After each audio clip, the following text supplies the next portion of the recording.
ডাব্লিউটিএফ এই শব্দ দিয়ে আবার আরেকটা নতুন বছর শুরু হচ্ছে।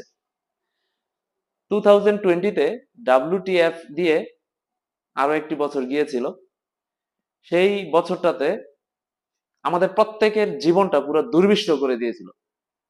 করোনা মহামারী, লকডাউন, তারপর হচ্ছে স্কুল বন্ধ, স্কুল অফ, বাজারঘাটে যাওয়া যাবে না, জনসমাবেশ করা যাবে না, হ্যাঁ, ইত্যাদি ইত্যাদি ভাবে আমাদের পুরো জীবনটাকে দুর্বিষহ করে দিয়েছিল ওই বছরটা।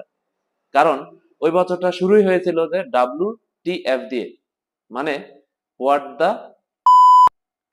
তো আপনাদের জন্য আরো একটি সুখবর হচ্ছে, এই যে যারা এই 31st নাইটে চিকেন লেগ পিস পোড়ায় পোড়ায় আপনার 31st নাইট উদযাপন করবেন, তারা একটু চিন্তা ভাবনা করে করেন, কারণ এই 2025 সালেও WTF দিয়েই বছরটা শুরু হবে। হোয়াট দা